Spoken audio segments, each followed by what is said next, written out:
다 함께 묵상하심으로 1월 12일 주현절 이후 첫 번째 주일 오전 예배를 하나님께 드리겠습니다.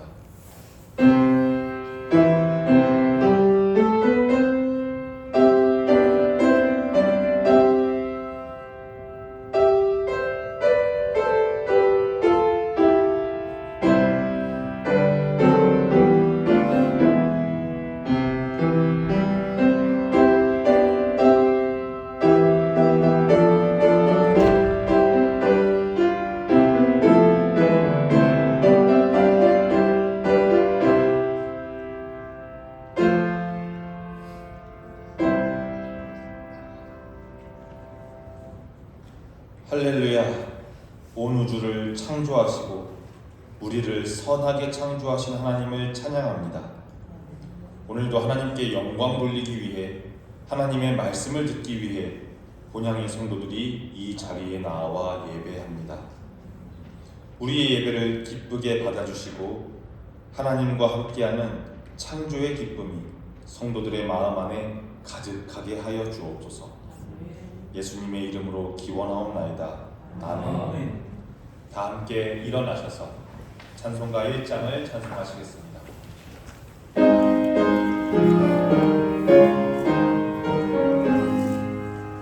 만국의 근원 하나님 온 백성 찬송 드리고 저 천사여 찬송하세 찬송 성부 성자 성령 아멘. 찬송가 뒤편에 있는 성시를 교독하겠습니다. 성시교독 1번 시편 1편입니다.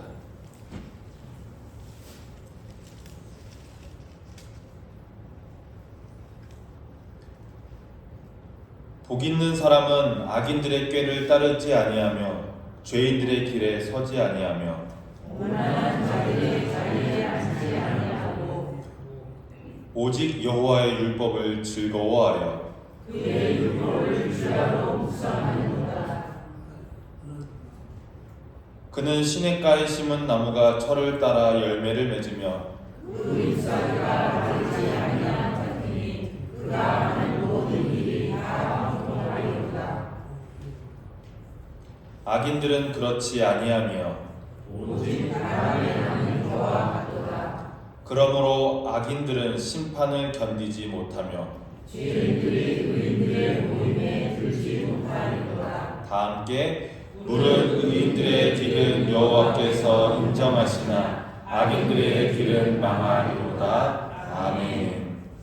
사도신경하심으로 우리의 신앙을 고백하겠습니다. 나는 전능하신 아버지 하나님 천지의 창조주를 믿습니다. 나는 그의 유일하신 아들 우리 주 예수 그리스도를 믿습니다. 그는 성령으로 잉태되어 동정녀 마리아에게서 나시고 본디오 빌라도에게 고난을 받아 십자가에 못 박혀 죽으시고 장사된 지 사흘 만에 죽은 자 가운데서 다시 살아나셨으며 하늘에 오르시어 전능하신 아버지 하나님 우편에 앉아 계시다가 거기로부터 살아있는 자와 죽은 자를 심판하러 오십니다. 나는 성령을 믿으며 거룩한 보험교회와 성도의 교제와 죄를 용서받는 것과 몸의 부활과 영생을 믿습니다. 아멘. 자리에 앉으시기 바랍니다. 찬송가 337장을 찬송하시고 이어서 김대승 집사님 예배를 위해 기도해 주시겠습니다.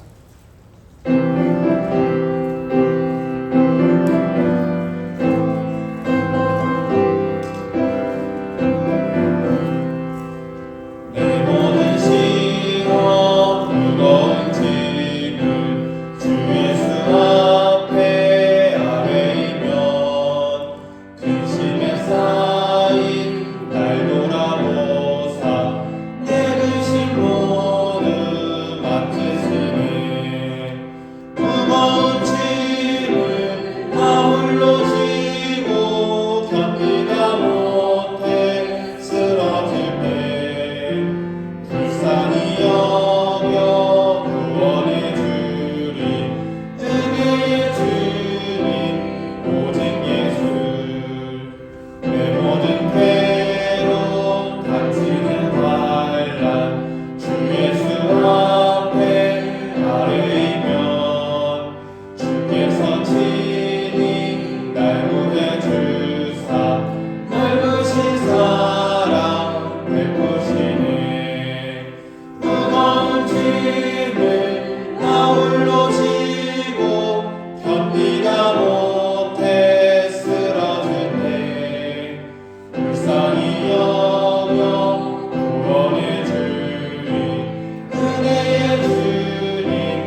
사랑과 은혜가 많으신 하나님 감사를 드립니다.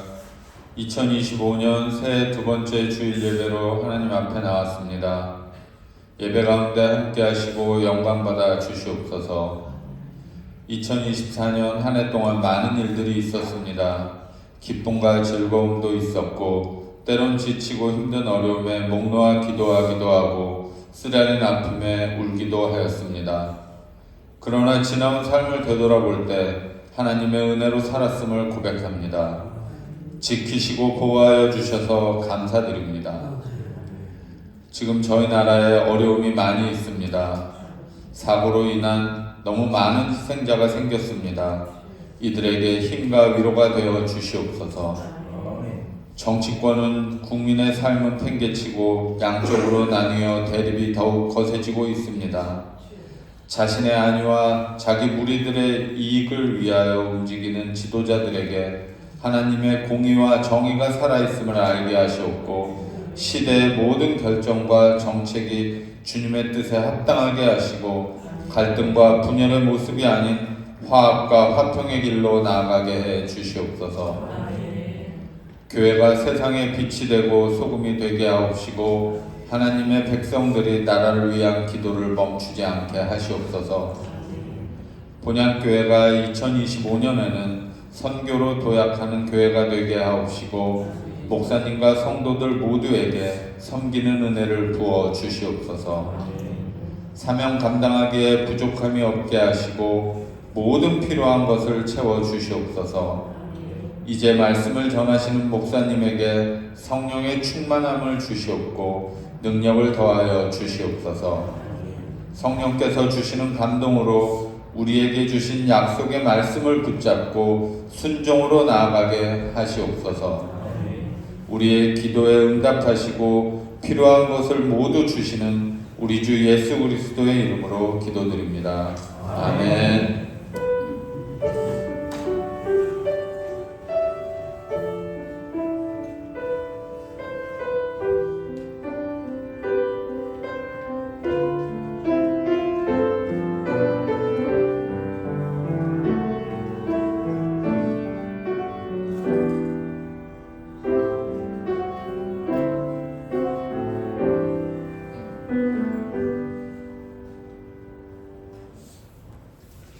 교회 소식을 전합니다. 오늘은 주현절 이후 첫 번째 주일 예배입니다. 주현절, 주님의 현현이라는 말입니다. 주현절은 예수님께서 세례를 받고 이제 처음으로 공생애를 계시한 것을 기념하는 날입니다. 약 6주에서 8주 동안 지켜지게 됩니다. 교회력에 따라 주현절을 지킬 때 예전의 색깔은 녹색을 띠게 됩니다. 녹색은 생명과 성장을 상징합니다. 예수님의 공생애를 기념하는 이 기간 동안 예수님께서 공생애 시절에 하셨던 말씀들을 잘 묵상하고 기억하고 행동하는 본향교회 교인들 되기를 축복합니다. 다른 교회 소식들은 주보를 참조해 주시면 되겠습니다. 이상으로 교회 소식을 마칩니다. 오늘 하나님께서 우리에게 주시는 말씀은 구약 성경에 있는 창세기 3장 4절부터 7절 말씀과 21절 말씀입니다.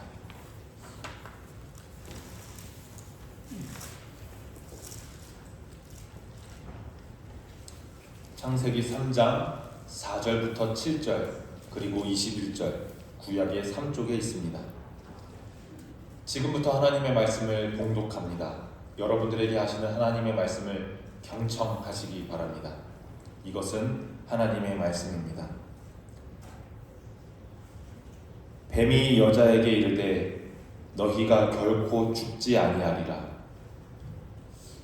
너희가 그것을 먹는 날에는 너희 눈이 밝아져 하나님과 같이 되어 선악을 알 줄 하나님이 아심이니라.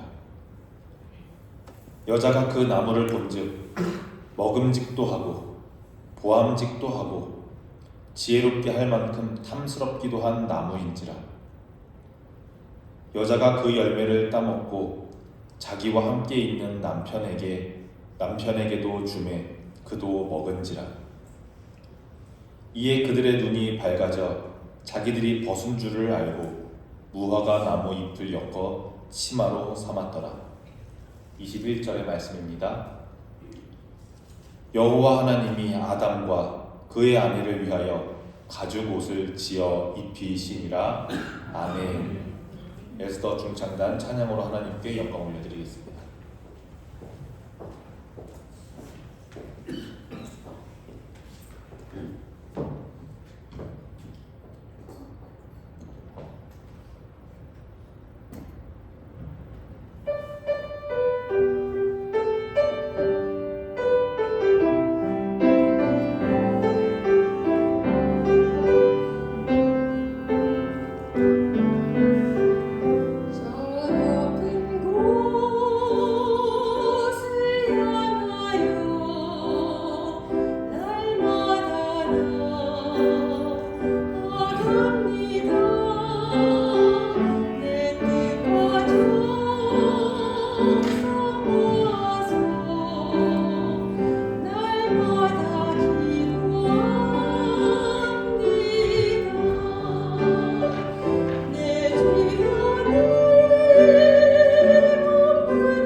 한스 크리스티안 안데르센이라고 하는 이름의 덴마크 출신의 아동문학가가 있습니다.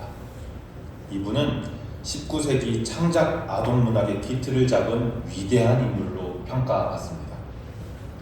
덴마크에서는 아직까지도 2년마다 한 번씩 훌륭한 어린이 동화 그림 작가나 글 작가에게 안데르센 상이라는 상을 수상한다고 합니다.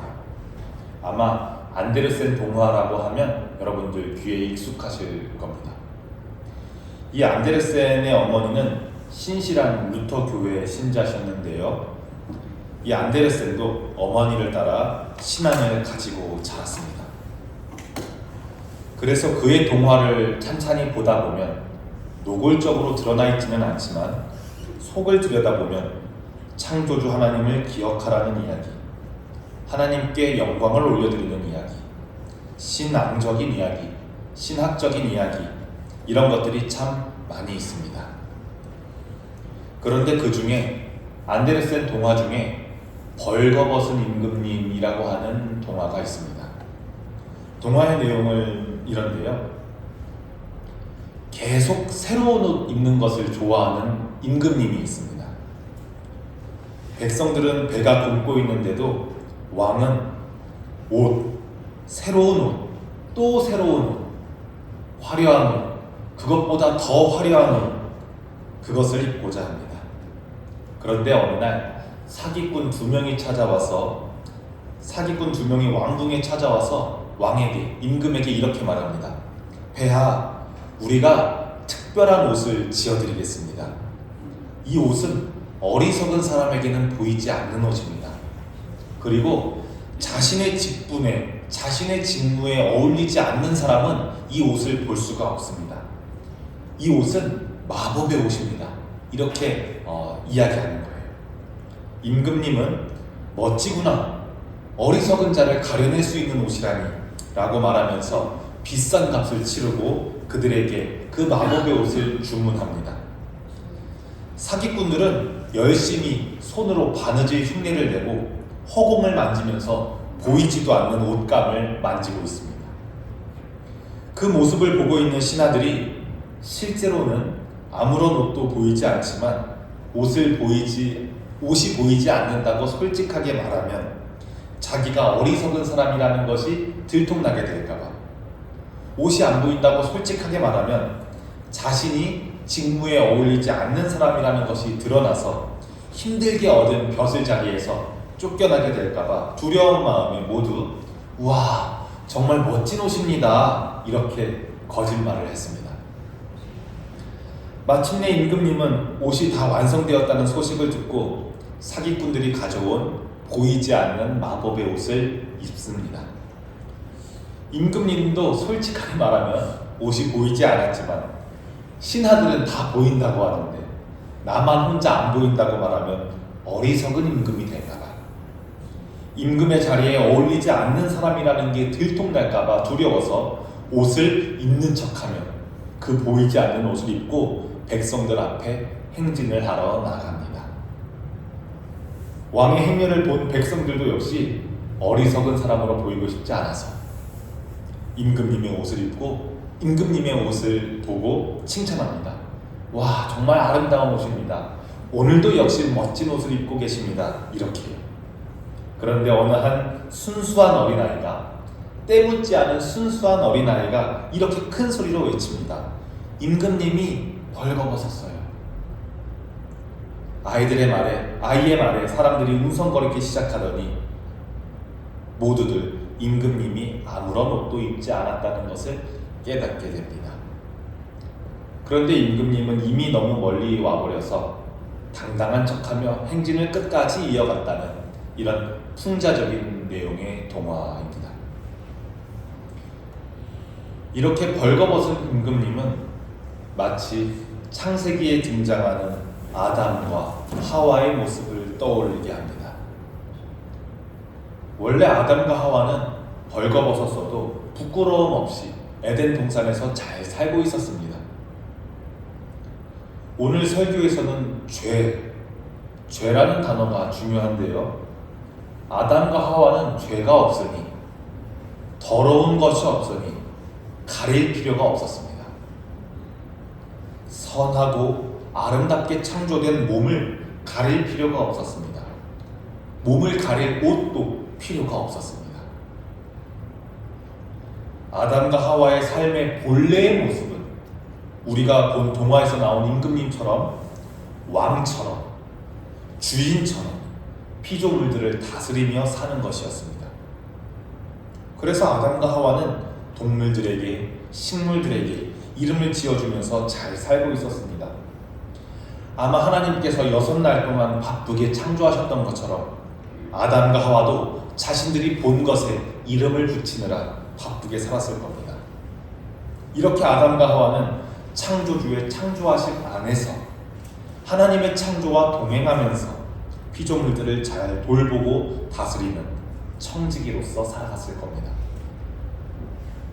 그런데 오늘 우리가 읽은 본문 9절에서 보듯이 아담과 하와에게 있어서 피조물의 말을 창조주의 말씀보다 우선시하는 사건이 발생합니다. 그 피조물은 바로 뱀인데요.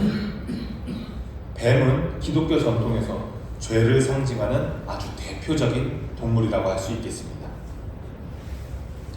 마치 뱀이 또아리를 트듯이 이 인류에게는 하나님의 뜻을 벗어나서 하나님의 창조 의도에서 벗어나서 이 죄라는 것이 인류 안에, 죄라는 것이 우리 안에 뱀처럼 또아리를 트게 됩니다. 본문 말씀인 창세기 3장 6절을 우리가 같이 한번 읽어보면 좋겠습니다. 창세기 3장 6절입니다. 시작. 여자가 그 나무를 본즉 먹음직도 하고 보암직도 하고 지혜롭게 할 만큼 탐스럽기도 한 나무인지라. 여자가 그 열매를 따먹고 자기와 함께 있는 남편에게도 주매 그도 먹은지라. 네, 그렇습니다. 뱀처럼 또아리를 튼 이 죄는 마치 탐스러운 과일 열매와도 같았습니다. 네, 죄는 혀와 입으로 보기에는 아주 먹음직하고 눈으로 보기에는 아주 보암직하고 머리로 생각하기에는 이성과 논리로 보기에는 지혜롭게 할 만큼 아주 탐스럽습니다. 결국 최초의 인류로 나타나는 아담과 하와는 창조하신 하나님의 뜻에 떠나서 동시에 피조물에 불과한 뱀의 뜻을 따라서 죄를 먹게 됩니다. 이 죄라는 단어가 히브리어로 된 구약 성서에서는 히브리어로 하타, 헬라어로 된 신약 성서에서는 헬라어로 하마르티아라고 적혀 있습니다. 하타도 그렇고 하마르티아도 그렇고 둘 다 원어의 뜻을 살펴보면 관역을 벗어나다라는 뜻을 가지고 있습니다. 아마 올림픽을 열심히 관람하신 성도님들은 양궁 경기를 잘 보셔서 아실 겁니다. 양궁 경기를 재미있게 보신 성도님들은 이 관역에서 벗어나다, 하타, 하마르티아의 의미를 잘 이해하실 것 같습니다. 경기를 유심히 보다 보면 우리 같은 일반인들이 보기에는 우리나라 선수가 10점을 쏠 때나 9점을 쏠 때나 8점, 7점을 쏠 때나 자세의 차이를 알아채기가 쉽지 않거든요. 그런데 양궁 선수 입장에서는 흐트러진 자세는 아마 측정할 수도 없는 미세한 흐트러짐이겠지만 저 멀리 있는 관역을 보다 보면 선수의 자세는 아주 미세하게 흐트러졌음에도 불구하고 저기 멀리 있는 관역을 보면 중앙에서 멀리 빗나가 있는 것을 볼 수가 있습니다. 제대로 된 올림픽 선수라면, 제대로 된 국가대표 선수라면 저기 저 멀리 빗나가 있는 관역을 보고 지금 내 자세가 틀렸구나. 지금 내가 자세를 무언가 변경해야 하는구나 라는 것을 깨닫습니다. 아마 이전 샷에서 6점이 나왔는데도 7점이 나왔는데도 자세를 고치지 않는 선수는 제대로 된 올림픽 선수라고, 제대로 된 국가대표 선수라고 볼 수 없을 것입니다.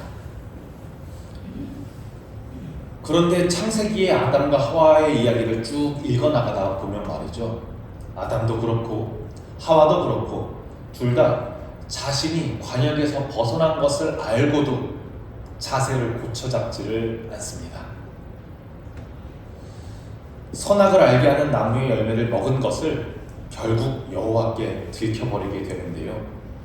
들킨 이후에 하나님께 선악과를 먹은 것을 들킨 이후에 이 두 사람은 하마르티아, 하나님의 뜻으로부터 하나님의 계획으로부터 벗어났음을 깨닫지를 못합니다. 아, 내 안에 피조물에 불과한, 창조주가 아닌 피조물에 불과한 뱀의 말을 따르고자 하는 마음이 나의 마음 안에 뱀처럼 또아리를 틀었구나.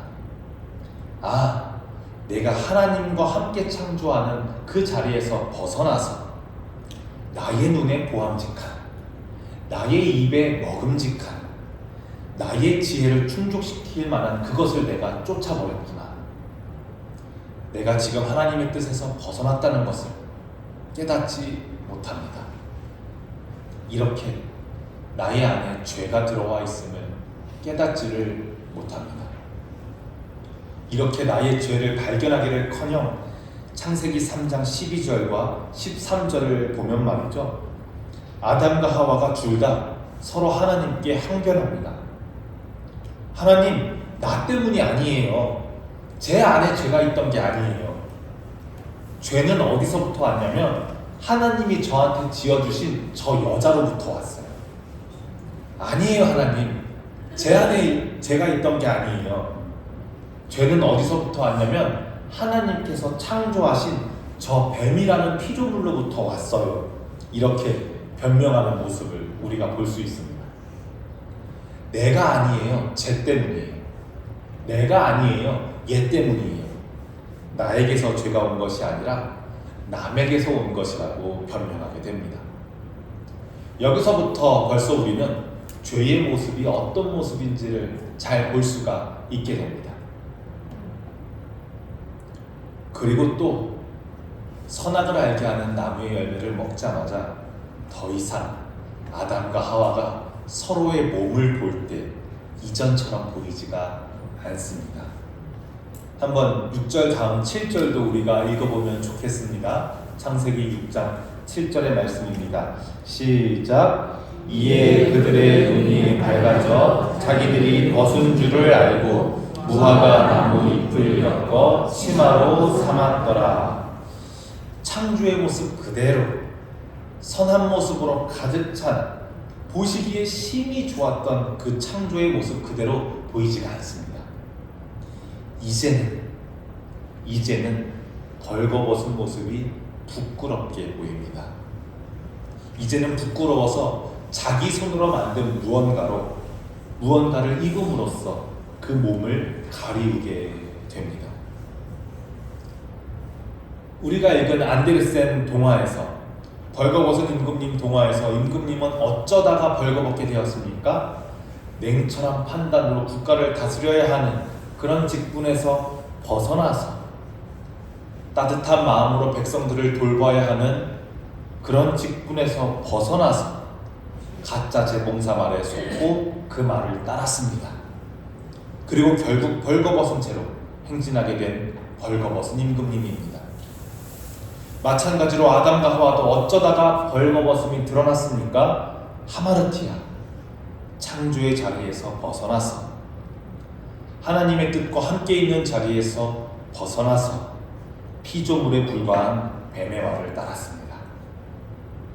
그리고 결국 자신의 벌거벗음이 부끄러워서, 자신의 죄가 부끄러워서 죄인의 손으로 무화과 나무 잎을 엮어서 부끄러운 몸을 가리게 됩니다.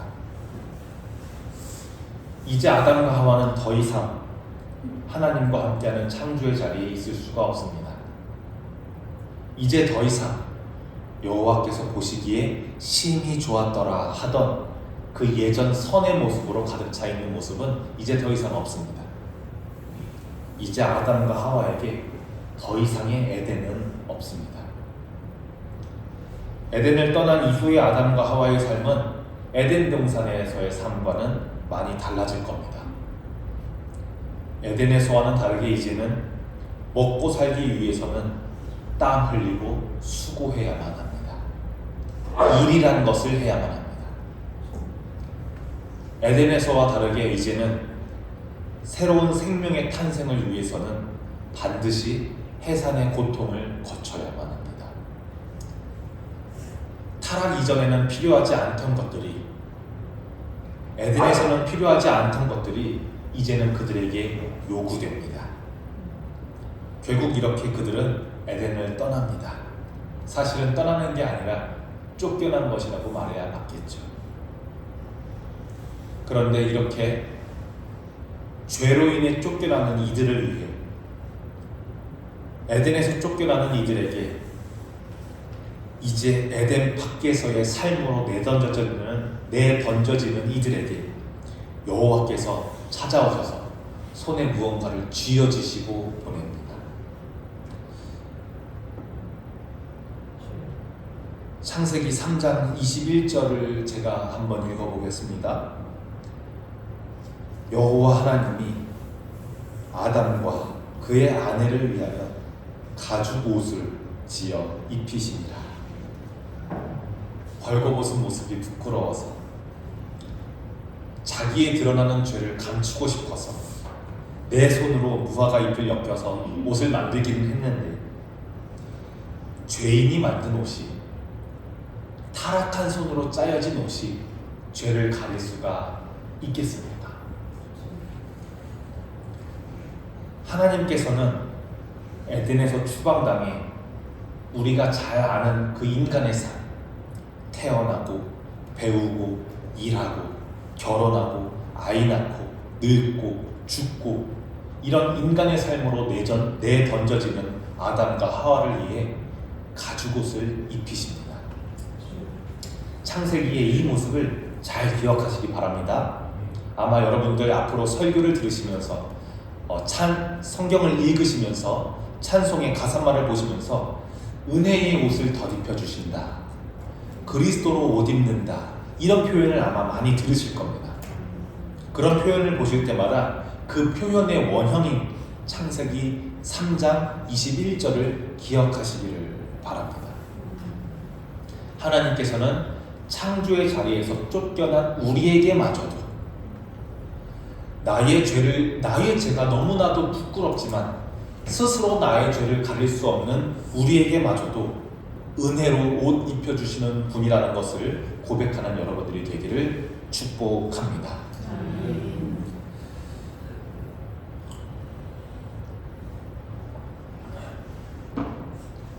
우리 지난주 설교 창세기 1장 그리고 창세기 2장만 보면 말이죠, 분명히 하나님께서 선하게, 분명히 하나님께서 보시기에 아름답도록, 심히 보시기에 좋도록 창조하셨단 말이죠.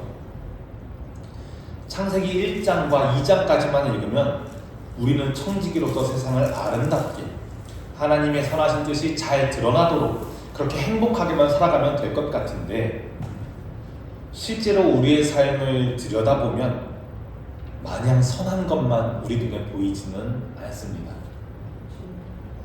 TV를 보면, 인터넷을 보면, 또 뉴스를 보면, 물론 미디어가 자극적인 것만 과도하게 드러내는 특징을 가지고 있기는 하지만, 하나님께서 창조하신 세상에서 왜 이렇게 선한 모습을 보기 어려운지, 하나님께서 보시기에 좋을 만한 모습을 왜 이렇게 보기가 어려운지 모르겠습니다.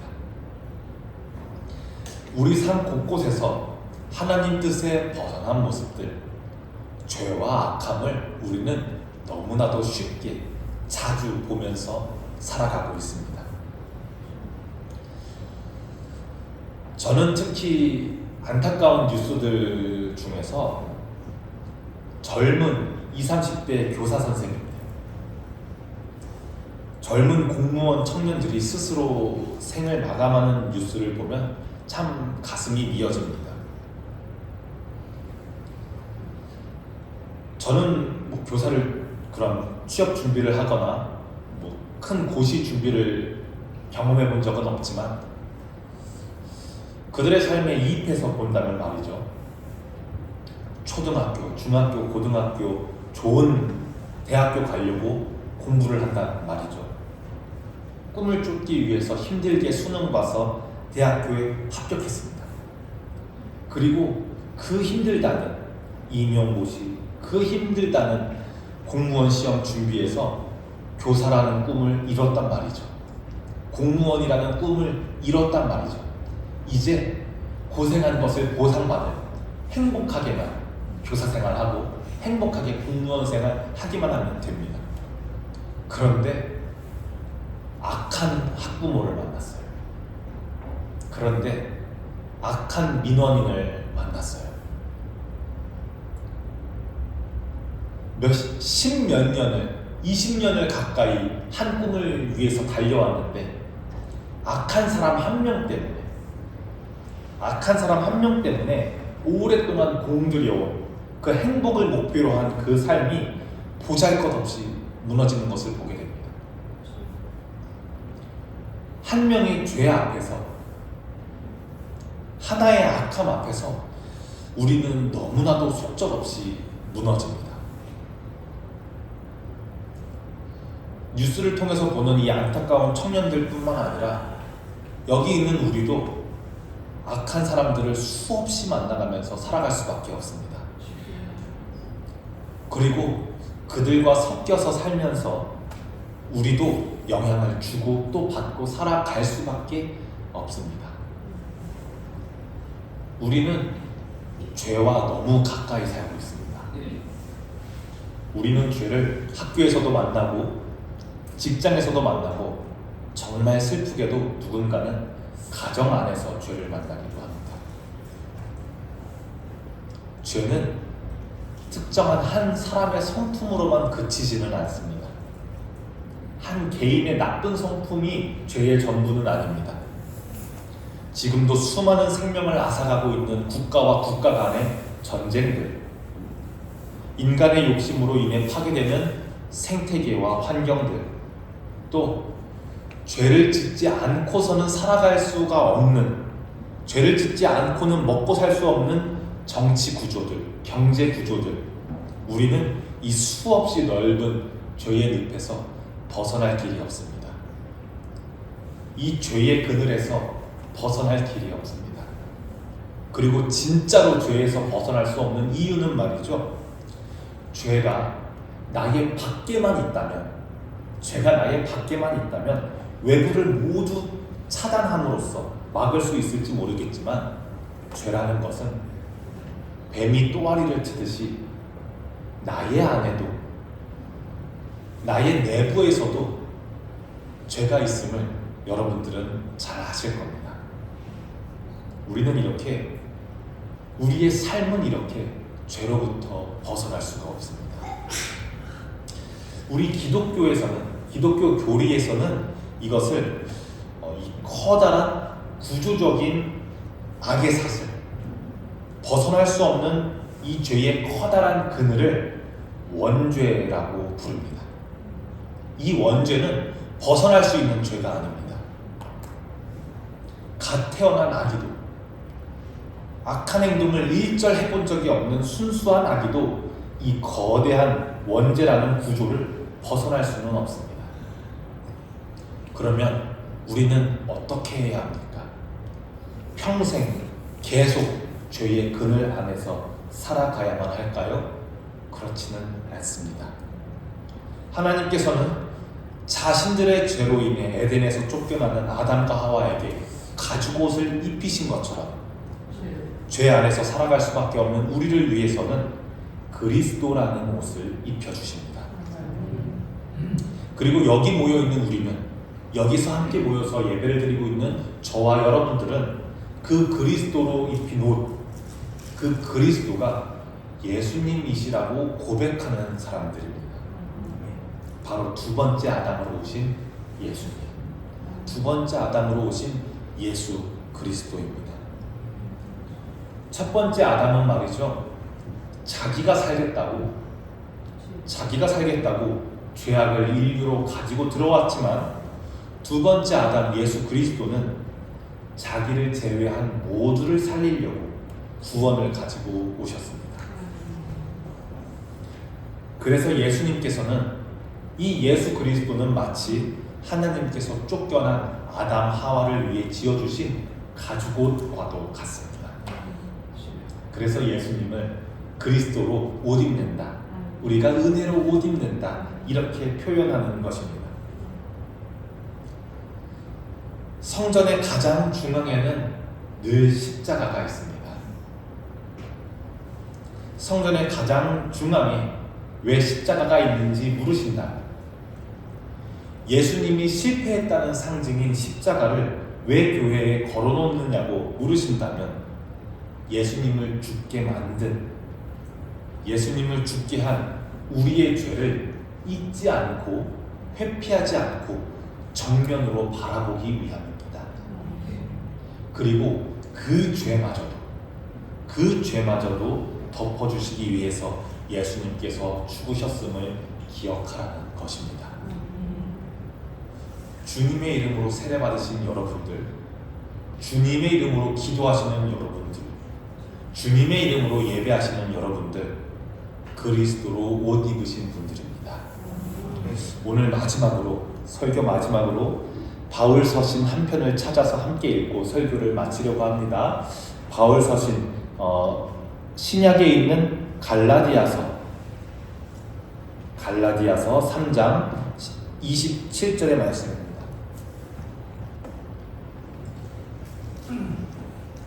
갈라디아서 3장 27절의 말씀을 우리가 한 목소리로 읽습니다. 시작. 누구든지 그리스도와 합하여 세례를 받은 자는 그리스도로 옷 입었느니라. 아멘. 여러분, 벌거벗은 임금님처럼 허영심과 욕심의 옷을 입지 마십시오. 손바닥으로 하늘을 가릴 수 없듯 아담과 하와처럼 죄인의 손으로 옷을 지어 죄를 가릴 수 없는 옷을 입지 마십시오. 그런 방법들로는 하마르티아, 하나님의 뜻을 벗어날 수밖에 없습니다. 그런 옷들로는 죄를 가릴 수 없습니다. 오직 사랑하는 본향교회 성도 여러분들은 우리의 죄를 사랑으로 덮으시는 그리스도로 옷 입는 여러분들이 되시기를 주님의 이름으로 축복합니다. 기도하겠습니다. 하나님 아버지, 오늘도 우리가 주님의 말씀 앞에 나아가게 하시고 우리의 죄와 우리의 연약함을 깨닫게 하신 은혜에 감사합니다. 우리가 이 땅을 살아가며 죄와 악의 그늘 속에서 헤어날 수 없는 우리의 연약한 모습을 고백합니다. 지금 이 시간 우리의 마음 깊은 곳에 자리 잡은 죄를 주님 앞에 내려놓습니다. 우리가 아무리 애쓰고 노력해도 스스로의 죄를 덮을 수 없으며 우리의 손으로 만든 무화과 나무 잎으로는 부끄러운 죄를 감출 수 없음을 깨닫게 하시니 감사합니다. 그러나 하나님, 우리를 불쌍히 여기셔서 죄로 인해 에덴 동산에서 쫓겨난 아담과 하와에게 가죽옷을 입히셨던 것처럼 우리를 위해 독생자 예수 그리스도를 보내주심에 감사와 또 찬양을 드립니다. 우리의 죄를 대신 짊어지시고 십자가에서 죽임 당하심으로 우리를 구원하시고 그리스도로 옷 입혀주셨음을 믿습니다. 주님, 이제 우리가 그리스도의 옷 입은 자로서 매일의 삶 속에서 하나님의 뜻을 따라 살게 하옵소서. 허영과 욕심을 쫓지 않고 진리와 사랑으로 살아가며 예수님의 성품을 닮아가는 삶을 살게 하옵소서. 오늘 이 자리에서 예배를 드리는 모든 성도들이 오직 그리스도로 옷 입고 세상 속에서 빛과 소금의 삶을 살아가게 하옵소서. 예수님의 이름으로 기도합니다. 아멘. 찬송가 50장 1절을 부르심으로 봉헌 찬양하겠습니다.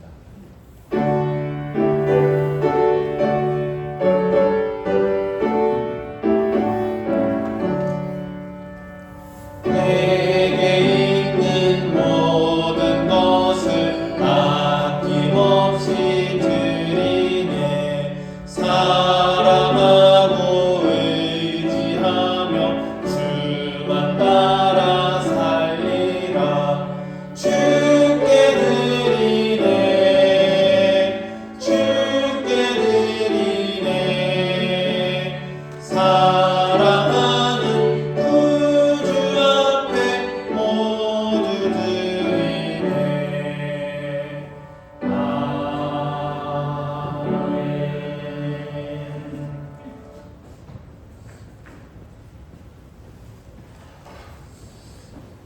드려진 봉헌을 위해서 기도합니다.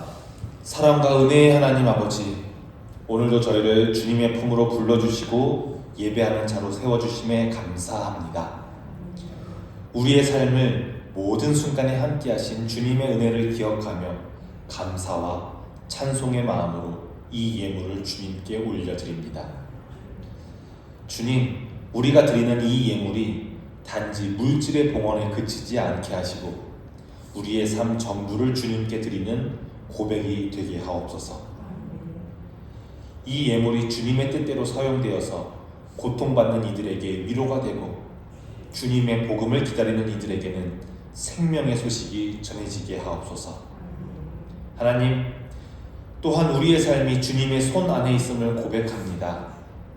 주님께 의지하며 살아가는 우리가 항상 믿음 안에서 흔들림 없이 터가 견고하게 하시고 어디서나 주님의 사랑을 증거하는 자로 살아가게 하옵소서. 예배의 모든 순간을 기뻐 받아주시고 우리의 마음을 새롭게 하셔서 주님과 동행하면서 살아가게 하옵소서. 삶의 자리에서 우리가 마주하는 모든 상황 속에서 주님의 인도하심을 신뢰하며 감사와 사랑으로 살아가게 하옵소서. 이 모든 말씀을 우리를 구원하신 예수 그리스도의 이름으로 기도합니다. 아멘. 다 함께 일어나셔서 파송의 찬양을 하시겠습니다.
이제는 예수 그리스도의 은혜와 하나님의 사랑하심과 성령님의 교통하고 교제하심이 그리스도로 옷 입고 그리스도의 옷 입으며 살아갈 본향교회의 모든 성도들과 그들의 가정과 그들의 삶 가운데 영원토록 함께 하실 것을 간절하게 축원하옵나이다. 아멘.